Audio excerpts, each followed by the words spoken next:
Okay, so this is problem number 2 from the quiz number 2 examples that we worked in class. The question you have here is if you have a certain number of molecules of CaCO3 in a specific volume and you want to know what's the molar concentration of calcium.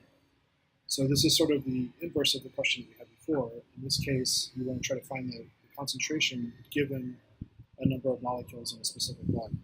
Okay, so remember I said this is one of the 2 possible permutations of questions that you ask on these types of questions, these types of problems. Okay, so the way we want to start is, remember we said that we can define a mole.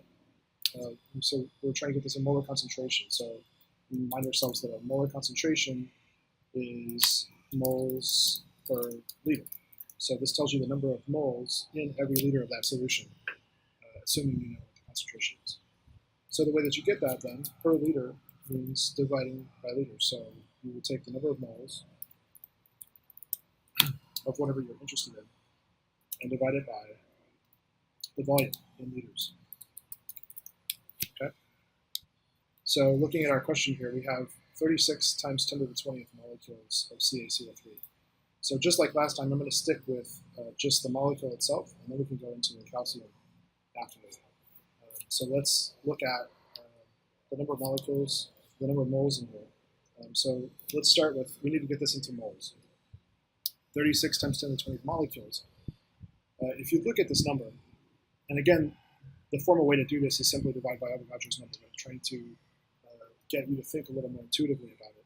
If you look at this number, if you remember that Avogadro's number was 6 times 10 to the 23rd,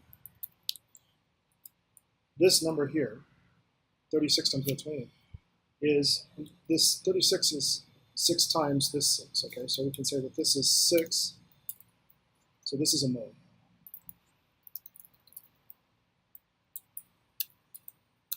Okay.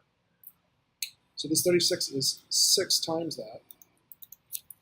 And then it's also, you see that this is 10 to the 20th rather than 10 to the 23rd, okay? So that's also 10 to the minus 3 times that. So this is how many moles we have, is 6 times 10 to the minus 3 moles. Okay? So that's just looking at this number. All right. Okay, so we have that many moles. Molar concentration. Now let's figure out we know the number of moles we have. We know the volume. Now let's figure out what the concentration is. We take that number, 6, and this is, we're going to call this millimoles, right? 10 to the minus 3 is milli. Okay. 6 millimoles divided by 6 milliliters, which is our volume. And that is, now these milli will cancel. See, this milli here and this milli here will cancel. 1 mole per liter, which is 1 mole concentration. Okay, so the answer on this one is then